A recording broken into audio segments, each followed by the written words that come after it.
नमस्कार मंडळी. तर 2-4 दिवसांपासून संपूर्ण महाराष्ट्रामध्ये एका साखरपुड्याची चर्चा आहे आणि तो साखरपुडा कोणाचा? तर समाज प्रबोधनकार इंदोरीकर महाराज देशमुख यांच्या मुलीचा.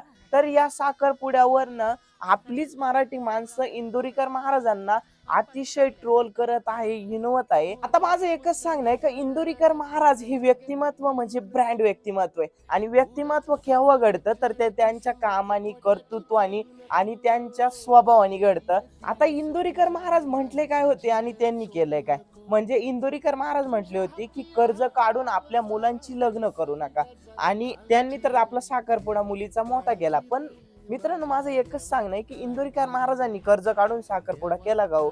आणि साखरपुडा केला, तो साखरपुडा म्हणजे चांगला झाला, सगळ्या गोष्टी मान्य आहे. पण त्याचबरोबर साखरपुड्यामध्ये ना कोणती खुर्ची होती, ना कोणते हारतुरे होते, ना कोणाचा सत्कार होता.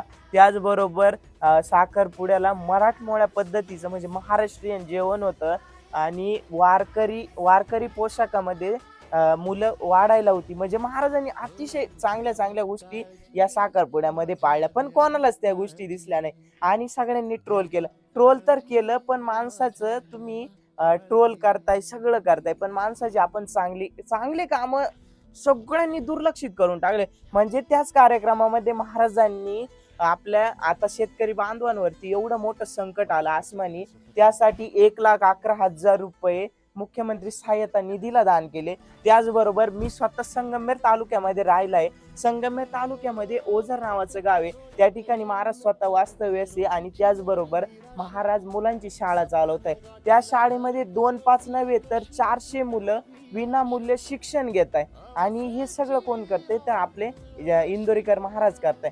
त्यामुळं इंदोरीकर महाराजांना नाव ठेवणं, ट्रोल करणं हे अतिशय चुकीचं आहे असं मला तरी वाटतं. तुम्हाला काय वाटतं हे कमेंटमध्ये सांगा.